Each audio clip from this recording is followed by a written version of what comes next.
Deep in the ocean, an orca pod is on the hunt. But these aren't your average orcas.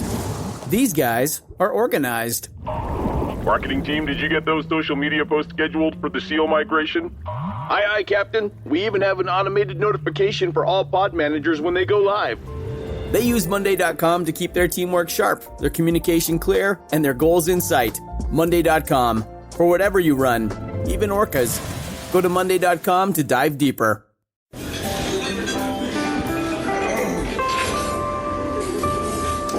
Well, I don't see the point in waiting any longer, so let's bring her out. The star attraction, the one you came to see. Ladies and gentlemen, the one, the only, Miss Judy Gold.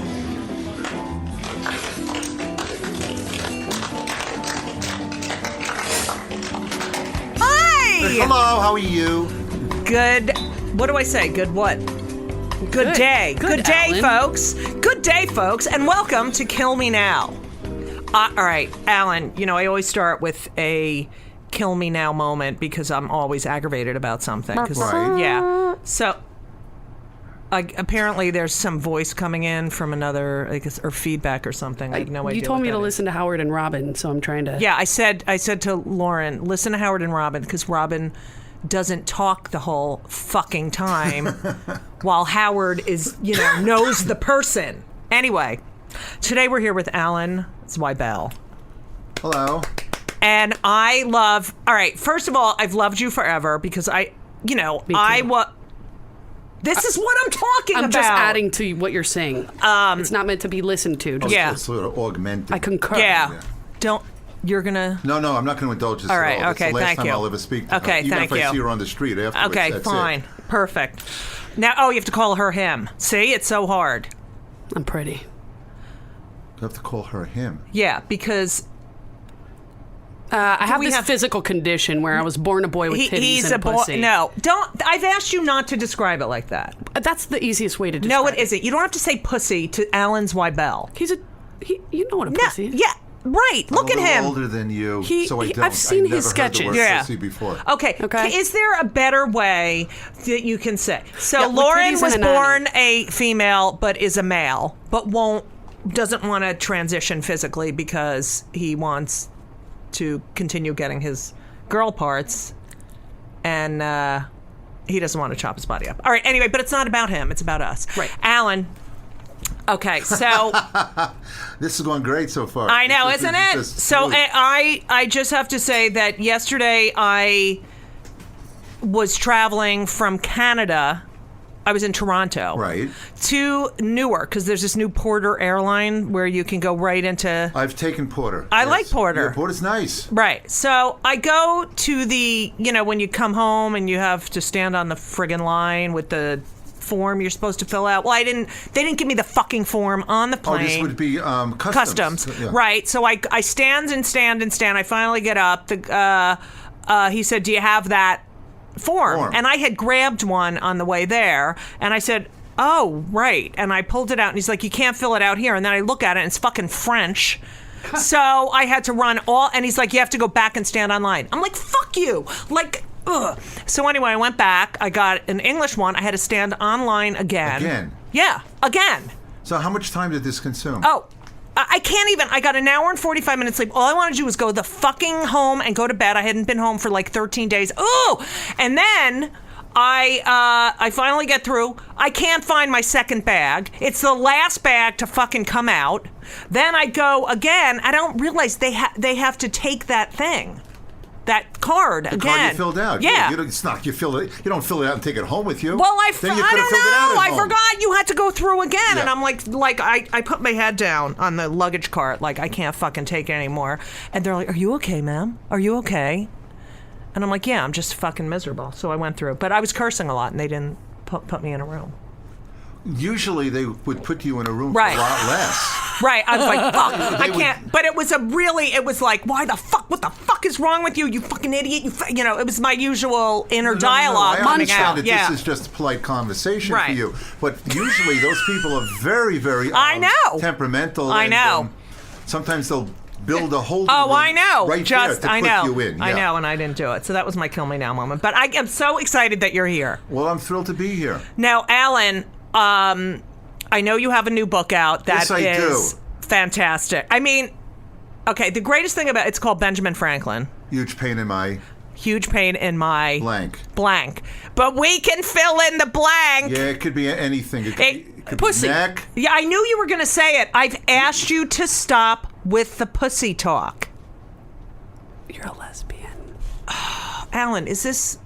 I try to be classy. You know something? She's trying to raise the level of sophistication over here, and with all due respect, you're bringing it down to a very workable level, by the way. Okay. All right. Thanks, Alan. Thank you, Alan. Indulging. I was throwing her a bone. I was throwing her a bone. All right. Him! Hey, I wish know. they threw me a bone, you know what I mean? Oh, God, I can't. He's not here. So, okay, so you write this book, and it's in the voice of an adolescent boy. Well, there's two Right. characters. There's a 13-year-old boy who's writing letters to Benjamin Franklin. Right. So there's the two voices. Right. And I wrote this with a guy named Adam Mansbach, who Right. a couple of years ago wrote a children's book that sold a gazillion copies called Go to Fuck to Sleep. Right. That book, I did a reading of that at the Jewish Community Center. They asked me to come and do a reading of Go the Fuck to Sleep. When I saw that book, I was like, why the fuck didn't I think of that? Yeah, no, it's...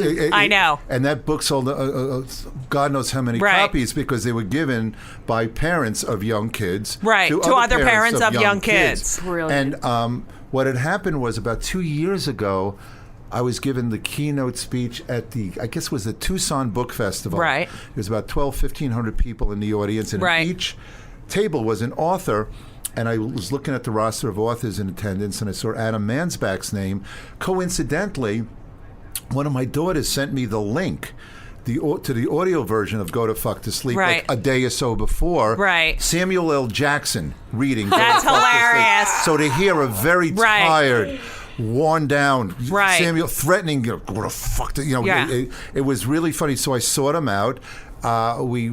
We went out for a drink, and we decided we were going to write something together. He lives in Berkeley. I live in New Jersey. So how are we going to write together? And I had written a novel previous to that with Dave Barry. I love that novel. Lunatics is fun. Yeah. Yeah. So I said, well, listen, why don't we, since it's with 3,000 miles apart, let's make it, here's a big word coming up. Right. I can't pronounce it. Epistolary. Which means right. which is correspondence. Right. So we came up with this idea. There's a kid named Franklin whose parents named him after Benjamin Franklin, Right. this iconic American, with hopes that maybe it would wear off on him. Right. It didn't. He's 13 years old, just entered junior high. Doesn't have a lot of friends. He's got an unrequited. I love him. He's got an unrequited crush on Right. a girl. Not doing well in school. Doesn't. So belong I'm going to say you wrote that voice. Well, this is the interesting part.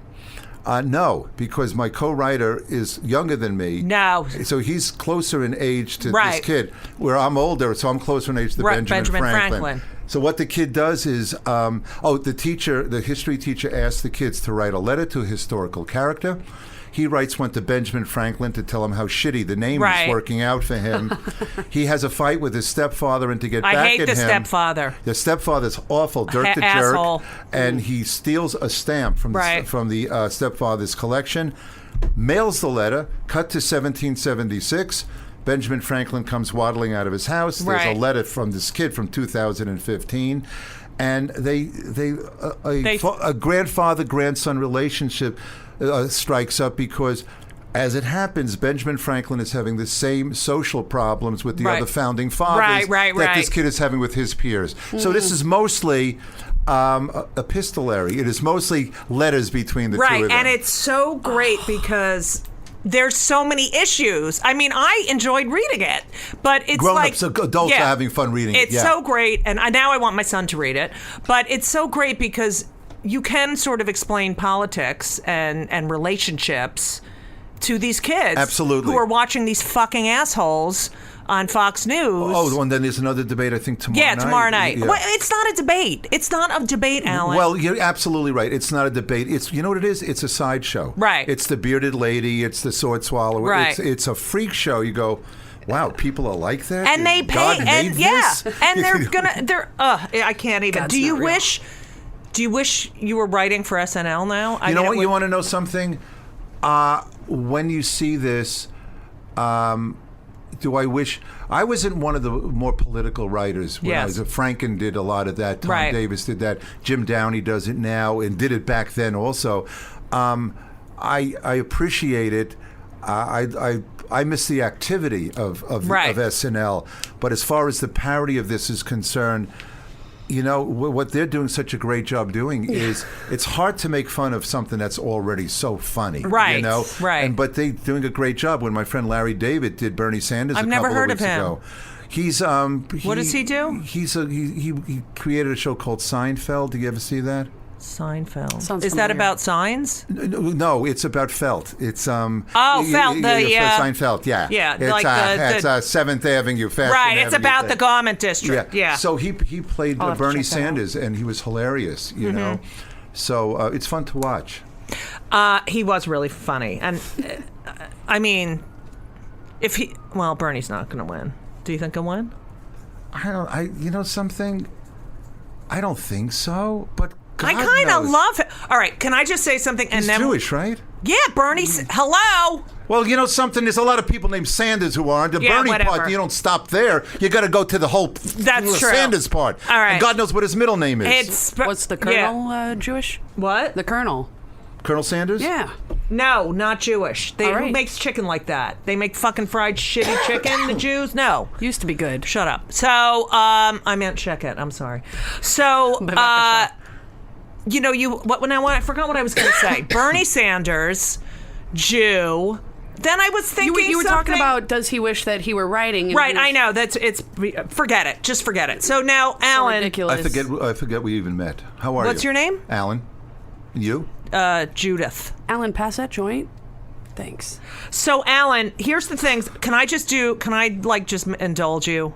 Do Okay, with these me are the what you will. things that I find fascinating about you. Okay, first of all, you worked on SNL.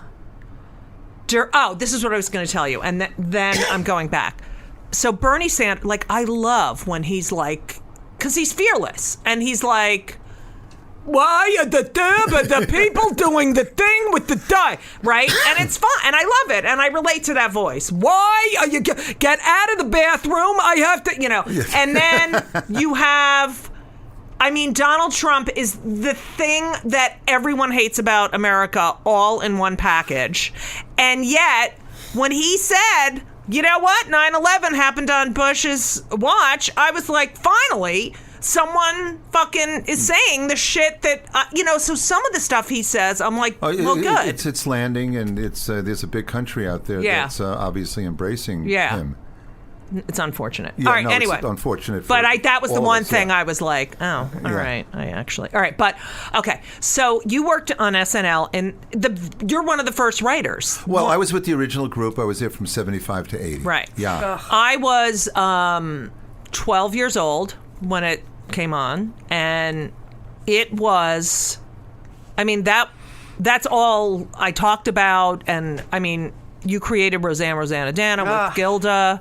That was, I have to say, I wrote a piece for CNN about when Joan Rivers died, about how she sort of gave girls like me this permission to dream that we could be stars. Right. And I remember, and I was thinking, Gilda Radner, through my whole entire high school experience, was a funny Jewish girl. She was the funny, fearless, hilarious Jewish girl. And she sort of had the same kind of impact on me.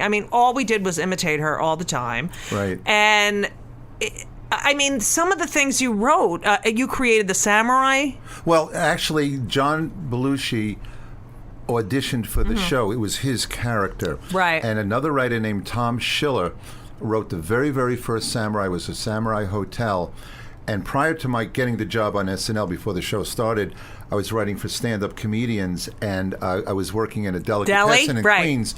You name it, I sliced it for about 2 years. Right. And after Samurai Hotel, Lorne had said to me, "You worked in a deli, right?" And I went, "Yeah." He says, "Write Samurai Delicatessen." Oh, that's hilarious. I said, "You bet." And I had no idea what that meant, but I did, and then I wrote all the other ones afterwards. You know, first of all, all right, so you come from this Jewish family in Long Island. Yeah.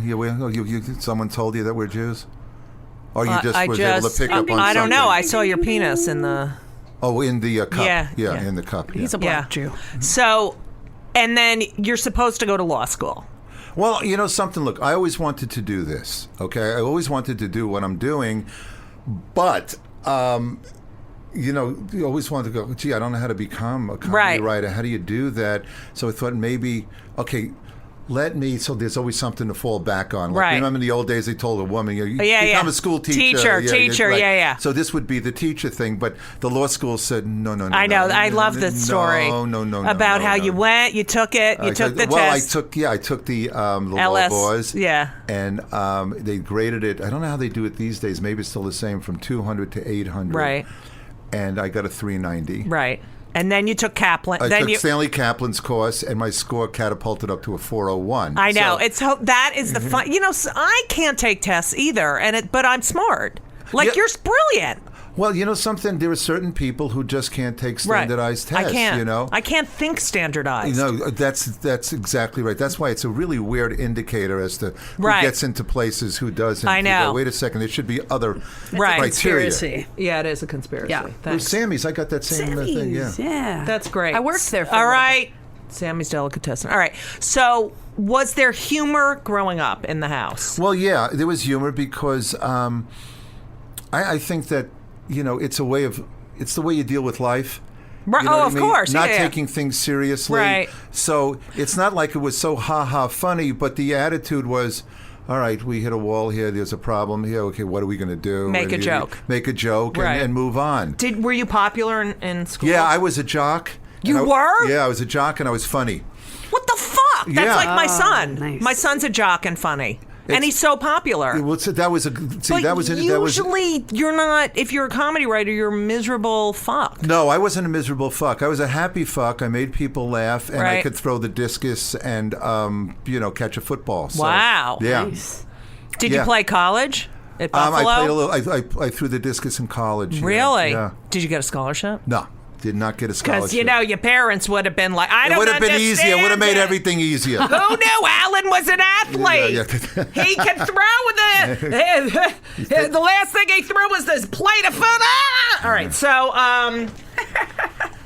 okay, so you start making money writing jokes for comics, $7 a bit. $7 a joke for Catskill comedians. Like Freddie Roman. Roman, Morty Gunty, Dick Capri, Dick Lord, Billy Baxter. Do they still use some of the jokes? Oh, God, yes. I know, because it's unbelievable. There's that show Catskills on Broadway yes. Oh, my that my God. wife Robin and I went to. And you wrote it. A few years ago, and I'm sitting there and I'm mouthing the punchlines to her, and she goes, how do you know these jokes? I said, well, it's the 40th anniversary of me writing those jokes. And, it's just like in the old vaudeville days when they used to have one act and go from, vaudeville house to one house to another, and they can do the same act their whole career.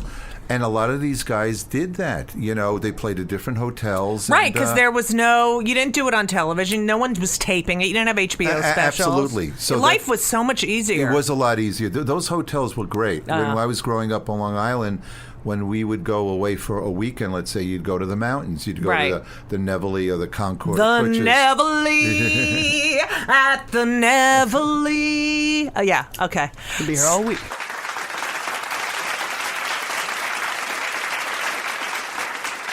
You know how I went to Toronto? Yeah, did you do 25 questions? Yeah. So for a Jewish mother? Yeah. 25 questions for a Jewish mother, which was not the original title, but... What was? God doesn't pay rent here. It was one of the things one of the women said, but all the producers were like, no one will know what it's about. And so it has to be 25. They wanted the word Jew in it because they wanted all the Jews to come to the theater. So I'm doing that show. I haven't done it in a while. And so Damon is my stage manager. So he comes and sets up the lights and everything. He usually stays the whole time, but he couldn't. So he was there for like 3 days. And so you know what he says to me? No, what? He's like, oh my God, I love Mac Weldon. You're shitting me. I swear to God. Are you what? Yeah. He goes, I used your discount. Kill me. And my balls, he went on and on. You have no idea how comfortable they are. My balls are like... I told you about the balls, huh? Anyway, so it's like his favorite thing in the whole world. And he's like, I go on there, I'm getting stuff for Christmas. His boyfriend loves them. Christmas is coming up. Yeah. So he said that, you know, he loves it. And the T-shirts are great. He's like, he will not wear another pair of underpants. Wow, go us. Yeah, exactly. What's our code again? Mac Weldon. Uh-huh. What do you say to me every day? Kill me now. Yeah, so just part of that. Oh, so if you go to Mac Weldon and you put discount code kill me, then they know that. Exactly. And you get 20% off. 20% off. It's such good quality. It is really good quality. I know. And Henry and Ben fight over the shirts. Should I start wearing men's underwear? You definitely want to start wearing these men's underwear. You might have like a mini little pocket in the front, but that's okay.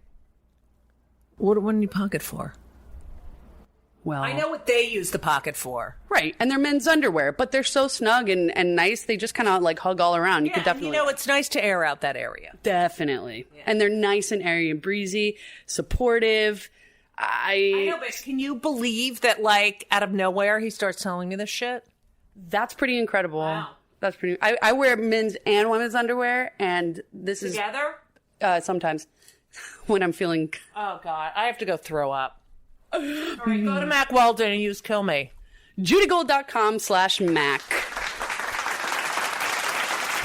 So, yeah, now they eat your material. Like you do a set on anything. Oh God, yeah. No, it's totally different. Right. It's a race to the TV. Right. And whether they don't realize how easy they had it. Yeah. Okay, so then you meet Lauren. I met Lauren At the deli? No, I met Lauren at Catch a Rising Star. Oh, can we talk about... I mean, that's where I started. Well, that's... And you were there in the 70s. Well, what happened was I took all the jokes that those old guys in the Catskills wouldn't buy from me. Right. And I made it into a stand-up act for myself. Right. Got on stage and told them with the hope that a manager or an agent or somebody who, like the Jack Rollinses of the world, right. and those guys, Buddy Mara, would maybe want to represent me. And one night, Lauren came in and he was looking for actors and writers for this new show called Saturday Night Live that was going to premiere in the fall. And he liked my material. He asked to see I heard more. he said you're a bad stand-up, but I love your material. Yeah, it was some version of that. It was like he couldn't believe how bad I was. Right. And I didn't want to be a comedian. I was just advertising the material. So I stayed up for a couple of nights, and I typed up what I thought were like 1,100 of my best jokes. I mean, 1,100 jokes. Well, they were jokes that I had written for these old I know, Catskill but that's guys. a lot of jokes. Yeah. In such a... And you were how old? 25? 24? 24. 1,100... Oh, yeah. all right. No, well, they were jokes that I accumulated. What I used to do was, as an exercise, I would pick any given week, right? And I'd go, okay, this week the subject is buying a car. Right. On Monday, I'd write a monologue the way Jack Benny would about buying a car. On Tuesday, Phyllis Dilla. On Wednesday, Joan Rivers. On Thursday, David Steinberg. On Friday, George Carlin. So by the end of the week, I would have 5 monologues about the same thing in different voices. So I've accumulated. I just wanted to train my ear. Do you know how genius that is? It was an exercise I made up, and because I wanted to write scripts someday, and I didn't want everybody to sound alike. Right. And so I accumulated a lot of jokes, and so I typed them up and I showed them to Lauren. Type. Does everyone know what a typewriter is? Who's listening? And this was the kind with the keys that went down, and then they would interlock. Remember, they'd get stuck. You get all the ink from the ribbon on your hand. Trust me, it was a whole to do. Yeah, it was a whole to do. And I gave him the book of 1,100 jokes, and he hired me. I don't think he's ever received that many jokes from anyone. Oh, God knows. There's so many writers that have come through. There's so many great writers. I have no idea. Okay, Alan, you're like a fucking legend. That's true. Okay. So here you are, and you're really close with Gilda. Uh-huh. And yet it's completely platonic, but you're kind of in love with each other. Well, yeah. I mean, we both had such horrible histories with the opposite sex that we knew that if it ever was anything more than a friendship, that would probably just crash and burn. Right. And we had a good thing going on creatively. So it bore certain frustrations. No tongue kiss ever? No. Wow. No. For all I know, she didn't have a tongue. That's how platonic But it it's was. so amazing because it's so hard for straight men and straight women to really be... Well, in my book and my play, Bunny straight Bunny, men. which is about the two of us, those frustrations are... apparent. Yes. Sort of a love story, right? Yes. That's That's the the tagline? subtitle, sort of love story. Okay, Yeah. so you're there. It's the 70s. Yeah. Everyone's doing drugs.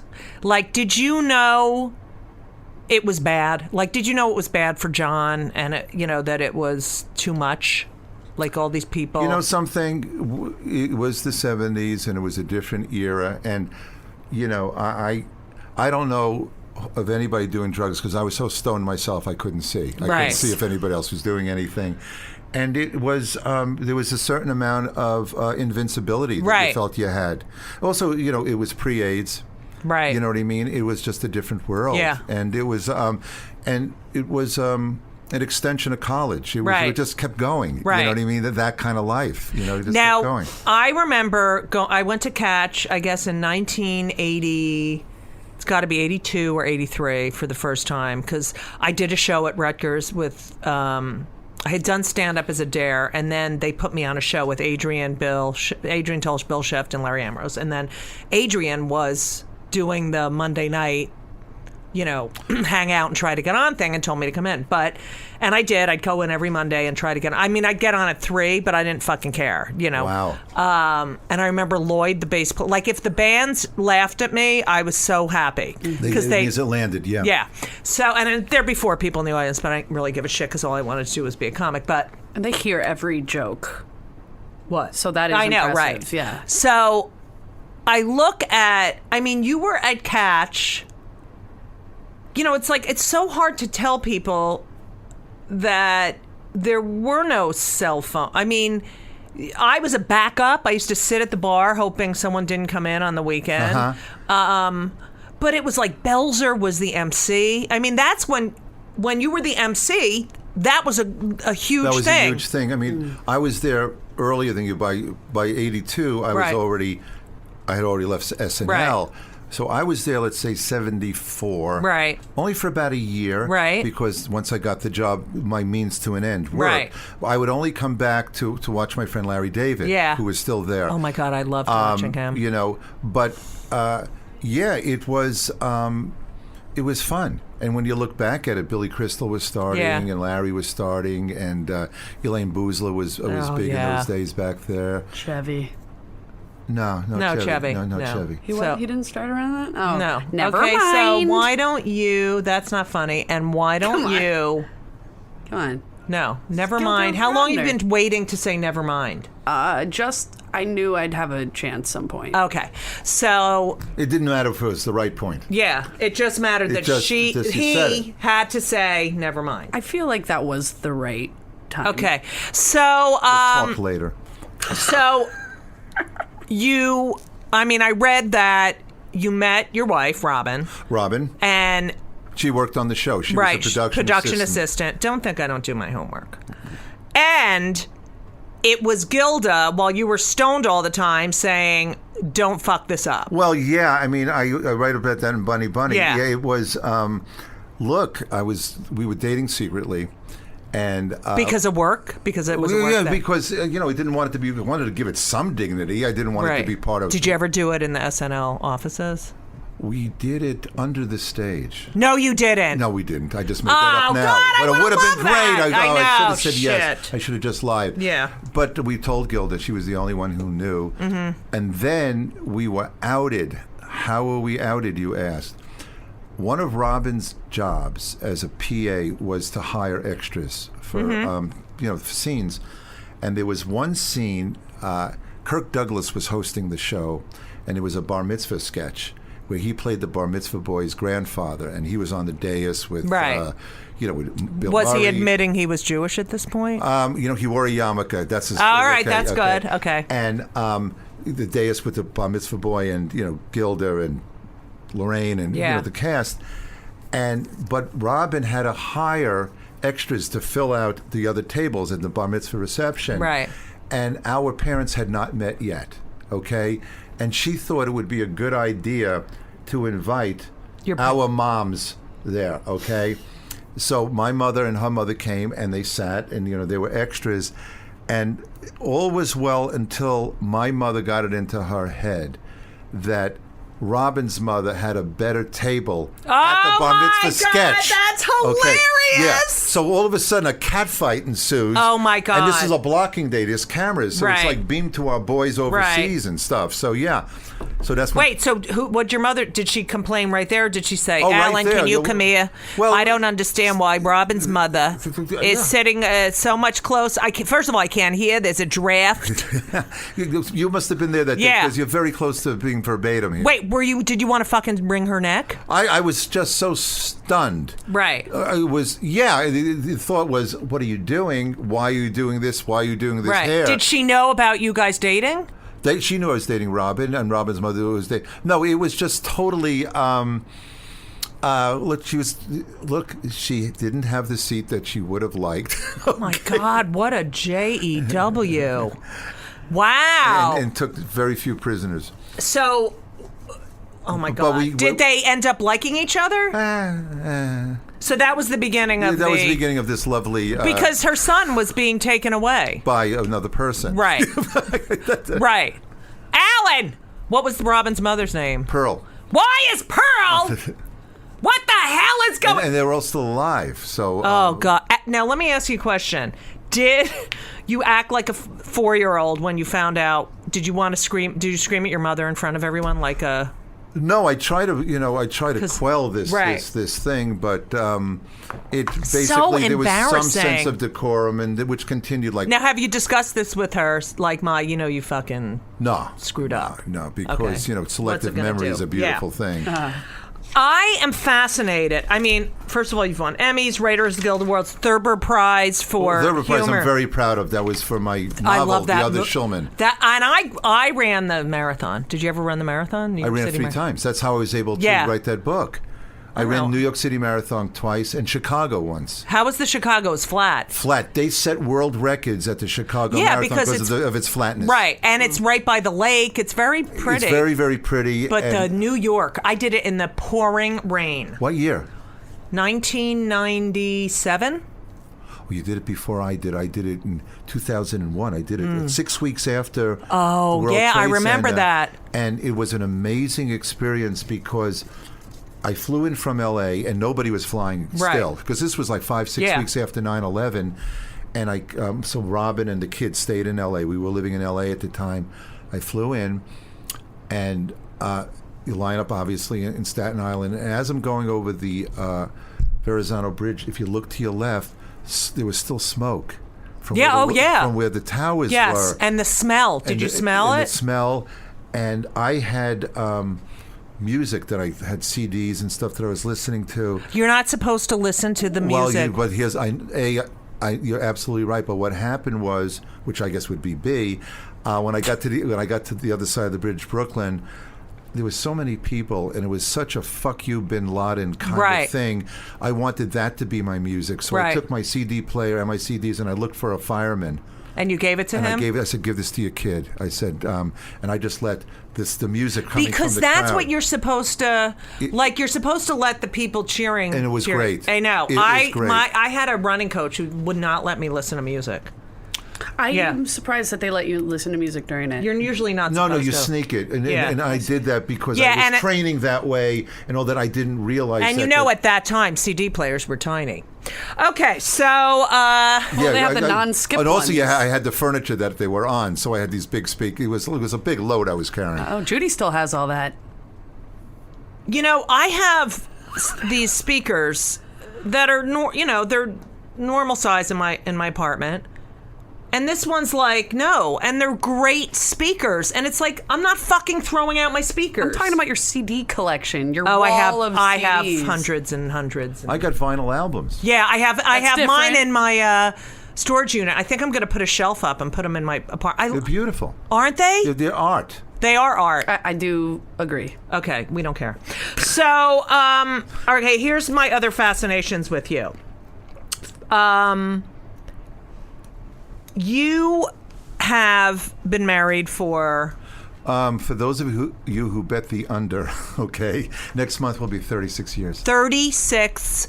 Mazel tov and Simon tov and Simon tov and Mazel tov and 36 years. You have 3 successful, well-adjusted children, and you have grandchildren. 4 grandchildren. I mean, what the fuck? You're like perfect. Well- and you're happy. Like, what the fuck? I'm attracted. It's not happening. All right. Go. Yeah, I've been lucky. I've been really lucky. Why do you consider it luck, or do you consider it you worked at it, good value? It was I Pearl. had What's your mother's name? I'm Shirley.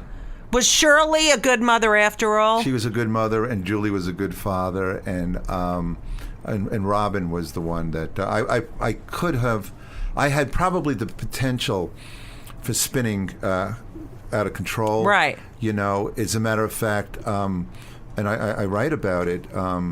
That, like you said earlier, Robin at one point when I was doing a little bit too many drugs, she gave me an ultimatum. You know, horror of the drugs. You know, I had co-created in the late '80s a show called It's Gary Shandling Show with yes, Gary I remember. Shandling. Yeah. And it lasted 4 years. In the first year, I commuted from L.A. back to Jersey. We had just built a house. We had our second child. And then when the show was picked up for an order of 54, which made a 3-year commitment. Right. And Robin just said, okay, let's move. I mean, I've had that kind of support, which has just been really, really, I haven't had any kind of opposition that right. way, you know. So do you feel that she sort of, well, she wanted to be a mother and a wife. She wanted to be a mother and a wife. That means nothing. Lauren always tells me what time it is because I never shut up. But I'm fascinated by you, so we're not going anywhere. Anyway, so did she want to be the partner of? I mean, was she fine with that? Well, she was great with it, and that's my point. Don't forget, she worked on SNL, so right. she was an educated. She yes. witnessed what it would be like, okay? What she didn't know, and she couldn't have known, was what she saw was me working with a group. Right. Okay. Once I left SNL and I started working more on my own, writing scripts and right. plays and books and whatever, that took some adjusting. And because I would be in the apartment, I'd be sitting in a chair, and she'd come in with groceries and go, why aren't you helping me? And I'd be still sitting in the chair. I'm going, can't you see I'm working? Right. When it looked like I was napping, which in right. fact maybe I was. So that took some adjusting to do. But I have to say that she's been the greatest thing in the world. It's amazing because I'm in a relationship with Elisa, who's a therapist. I was with Sharon for 20 years. We have 2 kids, and but it's when. Sharon and I, both very, very ambitious people. And her in business and this sort of corporate, just complete opposites. I understand. And I am, like, when you say that visual of you sitting there, like, just staring into space and saying I'm working. Yeah, I'm at work. Yeah. That's so me. And sometimes when Elisa will say, Judy, did you, and I don't even hear it. I don't even hear it. And then I'm like, wait, what? And then it's like, fuck, you just screwed up my thought. Absolutely. Yeah. And it's so hard to tell people that, yeah. It's something that we had to get used to ourselves. Right. That you go, all of a sudden you zone out. Right. And you're here, but you're not here. Right. And then, God forbid, you're with another human being. Right. Who's got a question or right. their own needs or just... right. And you're like, no, this thought, if I don't finish this thought I gotta finish and this, write it down, that's exactly then right. it's gone. It's gone. That's why you guys are terrible test takers, but you're like geniuses. You're crazy. Right. We are geniuses, right, Alan? Well, there's a focus issue. There really is. Absolutely. There's a I am focus- on ADD. I'm incredibly ADD. It's just you just wander off and Right. follow that And thought follow wherever that. it's going to take you, because that's where it's going to lead you somewhere you don't know. Right. But you've just left where everybody That's else what I is. try to tell her. Yeah, and it's hard to tether yourself to that because the rope. You know, I have to. Do you meditate? No, and I'd love to. I'll meditate with you. Can you teach this? Yes, I am. I've been doing it for years, and I'm the last person who would. I mean, my mother every day. You hyper. You're so goddamn hyper. Why are you moving your leg, Judith? And I. Why are you moving your leg? Constant with this. I Yeah. banged my head against the pillow till I was 13 and had to go to sleepaway camp. I mean, you can't even. And this therapist of mine, old therapist, said, and I was like, yeah, right. And I started this mindfulness. And I have to tell you, because you can get caught up in that thought, you know, you have the ability to do that, you can transfer that to this meditation thing, and it clears your head. It's fucking unbelievable. David Steinberg is a I love David. He's a good pal of mine, and it's part of his daily regimen to meditate. Yeah. And I've asked him about it, and it's something that I'd love to do. I remember in Annie Hall when Jeff Goldblum was on the phone. He said, "I forgot my mantra." Right. So I'd love to do that. Oh yeah. my God, I'm going to send you tapes and shit. Good. I mean, I say tapes. I'm so old. Okay, so I'm fascinated by the whole successful family, and you're amazing. Like, you have it all. Well, and my friend Billy Crystal's got a family. You're like one of those people who's like, my friend Barry Obama. I'll just go pick that up. All right, No, go I don't ahead. know Barry Obama. What I'm saying is most of the people I know have been lucky to be very grounded that way. And I think that, look, to each his own. They're very, very, very successful But do you people think who don't have those things. Right, but do you think it's the spouse, like that the spouse is compatible with a psycho ADD? I do. Oh, yeah. I do. I think it's if you're going to have both ends somewhat successful and to keep the balance of it, right. I think you need to be with somebody who not only understands and is able to adapt. It's a flexibility thing. There's a flexibility thing, and I think that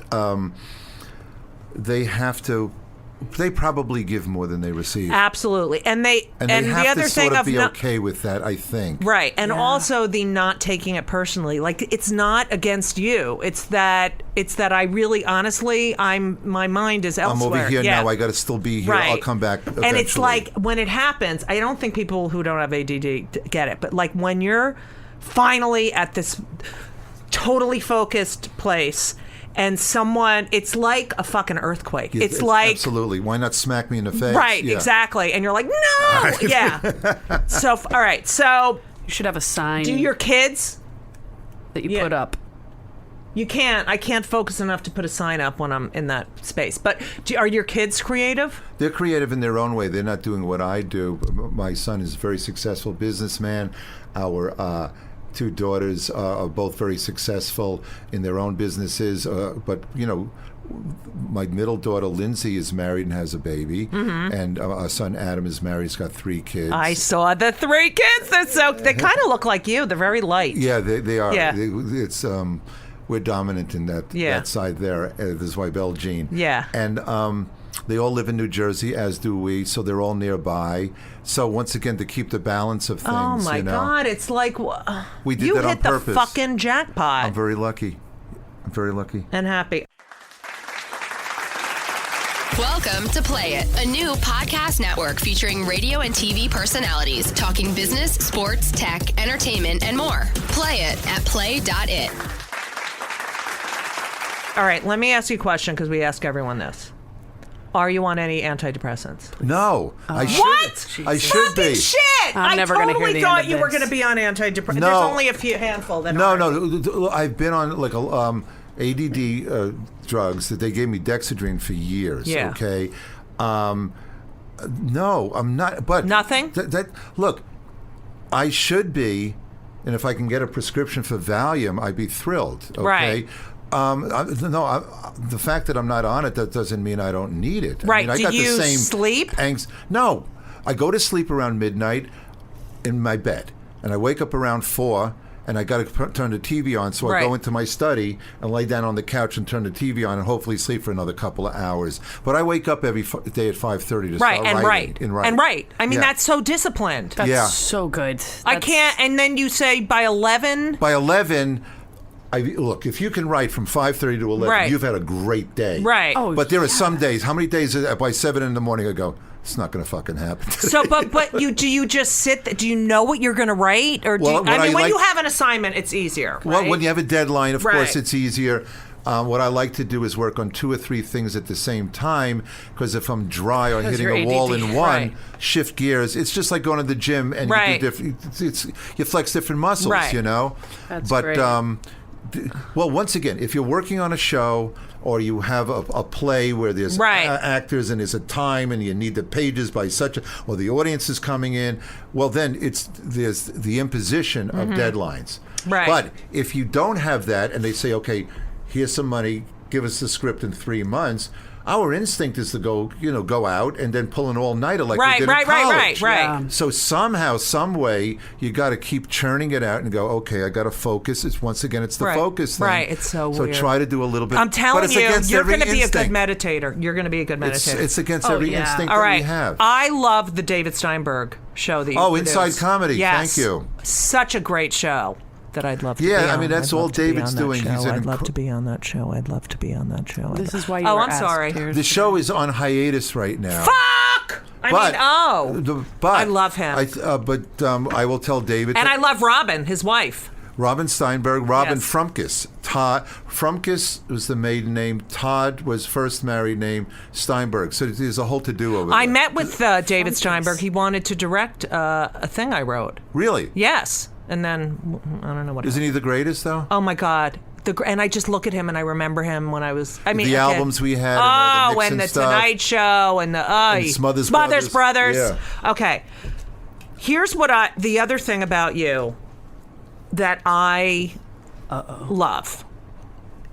You know, I have been around... since I'm... 1920, I have been doing stand-up in clubs. I remember I couldn't order drinks. I'd go to these stupid cabarets in Pennsylvania. I did street fairs. I never... You did street fairs? I can't even tell you. And I never stopped. I did stop my senior year of college. I would only go out on the week because I really wanted to get my degree. I'm a Jew, so you have to have a bachelor's degree. You have to frame something.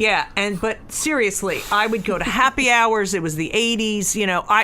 Anywhere. I went lunchrooms, college lunchrooms. I would go anywhere to do a set. I used to do these prom shows where I'd get up at 2, 3 in the morning and go to stand up New York for the 4 a.m. Wow. I would do anything to get stage time. I can't even tell you the shitholes I stayed in. And I always knew... What? Wrap it up? Too bad. I always knew you, and I always knew... And I've been around guy comics, and I was never... I'm a lesbian, so I never was like, I want to fuck you. I was never one of those comics that... I really just wanted to be a comic. Right. And I always knew of you and that you're one of those male comedy writers. I have never, ever heard you or felt you say female comic, male comic. Ever. There was something very interesting that when I got the gig on SNL, it was so egalitarian when it came to what we were doing. I remember walking into those offices the first day and seeing Gilda and seeing Lorraine and obviously Belushi and Aykroyd and Franken. They were really funny. And I was laughing. And no one made me laugh more than Gilda. Gilda just made me laugh. The fact that she was a woman didn't even factor into the work part of it, And I never considered those things. I just never... obviously some people make me laugh, some people don't. Right. But that's just a human being thing. Right. I never considered the boy girl part of it, and that stuff. I know some people get hung up on that. Oh my God, it's unbelievable. I mean, when you're a female look, you can't deny it. I just never was like, I don't care. I don't care. I'm just going to be that. But I always, that was the one thing I always knew about you and felt about you, was that it was about that humor had no demographic. That's absolutely right. That's absolutely, and once again, like I told you, that little exercise I gave myself, where I would write. And you think about the female voices you wrote in: Joan Rivers, Phyllis Diller, right? And also, Richard Pryor, right? People. There was a comic back then, Pat Morita. Oh yeah, I remember. Yes, Mr. Miyagi. Yes. So I would try to capture the voices. It didn't matter anything other than what they sounded like. Oh God, Shirley did a wonderful job. She really did. So, what do you think of the state of comedy today? I mean, look, I have to say I have a little bitterness that people who do a 3-minute YouTube video and then get 1 million followers, I find it annoying that I had to travel around the country for years and years by myself, writing jokes and trying to get on, and now it's like, oh, here's 4 minutes of me, putting on makeup. I'm a celebrity. You want to know something, though?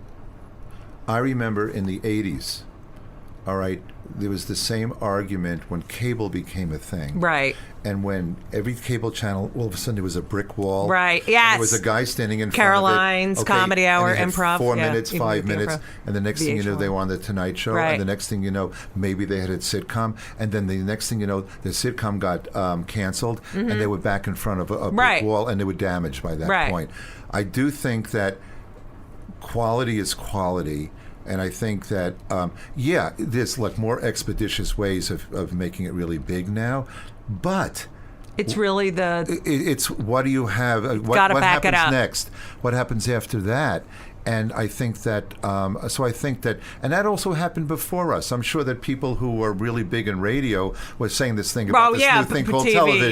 Yeah. So I think, then even Maureen O'Hara just died, and it was really about black and white and color. And she looked so beautiful in color, and that helped her. No, that's not to deny if anybody comes along and there's something posted and it gets 1 million hits and all of that.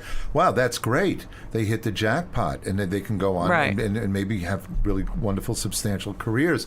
But I think that whether or not it's done that way or done where, you were on the road a lot and you played in the Poconos and then you did 3 shows here. And then it's what do you have next? Right. What else do you have in the tank? Right. So I think it's all the same. It's about being prepared. I do when think you get so. that out. Now, what pisses you off the most in life? People whose teeth are much smaller than their gums. Oh, yeah! Those people, they have little teeth, right? And their gums are like really big. Right. And I go, what the heck? What's that? Right. What's that all about? Why? Have you ever asked someone with little teeth? I've said, what's this like? And brushing your teeth must take a second. But, but that might be the only advantage. Because they always get that. Well, right, and how the fuck do you chew? How do you chew? Yeah, you got little teeth. You got lots of gums. Looks like they can eat an apple. A couple of people I've asked, they weren't pleased. They weren't pleased with the question, so you know that there's some sort of turmoil that that they've gone through. Yeah, no, that makes me nuts. The minute I see that, I so reel back in horror. If you wrote something and the perfect actor comes, they're like, this is the perfect person for this part. You got to hire this person. You got to, and then they have those kind of teeth. Can you not work with that person? What I would do is maybe I'd work with the person because it's about servicing what you've written. That being said, I would take out my contact lenses and not have to look at their face. Because who needs that? There's enough stuff. There's ISIS, for God's sake. Yeah, it is. We don't need tiny teeth people looking at us in the face. That's right, with ISIS running around. I cannot thank you enough for being here. Oh, thanks for having me. This has been great. Really? Are you kidding? I loved it. I'm thrilled that I'm here. Oh, my God. God. To be talking to you. You're the best. See how happy? What the fuck? I want to be like that. No, this is, we're young. We have our health. What else? Well, maybe not that young. Yeah. Anyway. Yeah, And I have my you knee guys are hurts. Yeah. I got a little bit of a thing, Yeah, you do. a clicking thing. I would all right, I'm putting this out there just even though I don't believe in any universe bullshit, but one of my bucket list things would be to work with you. Well, let's see if there's anything. Let's put it in the. Let's keep it on the Zeitgeist. Zeitgeist. Okay, let's keep it on the table. Let's figure it out. There's something. I would love that. Do people always say that to you? I get that, but I'm yeah, but pretty you know, discerning. But let's keep it on the table. Oh my God, I love that. Did everyone hear that? Shirley, Pearl, I'll give you a good seat, both of you, front center. I mean, I could talk to you forever. Well, let's keep going. Oh, we can't because It's my fault. Why? It's actually CBS's fault. They want the studio. Fuck them, bastards. I know. say so, yeah.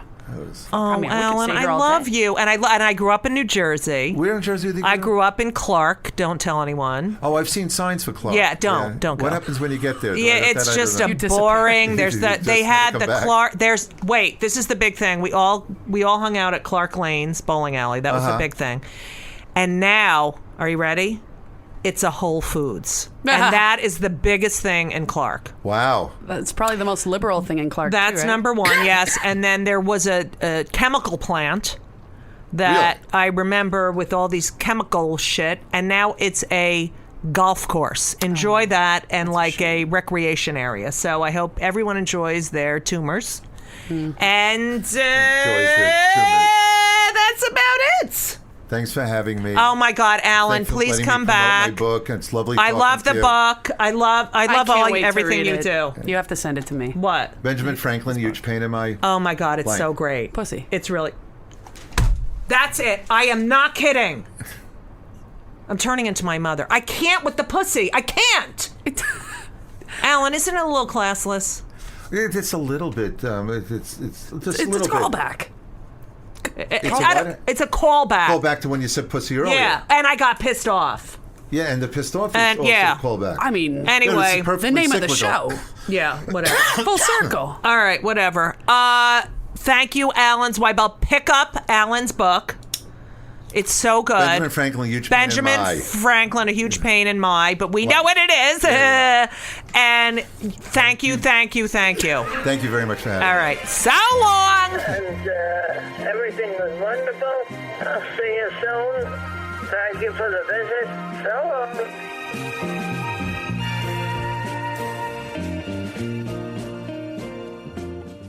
This episode is brought to you by Progressive Insurance. You chose to hit play on this podcast today. Smart choice. Make another smart choice with Auto Quote Explorer to compare rates from multiple car insurance companies all at once. Try it at Progressive.com. Progressive Casualty Insurance Company and Affiliates. Not available in all states or situations. Prices vary based on how you buy.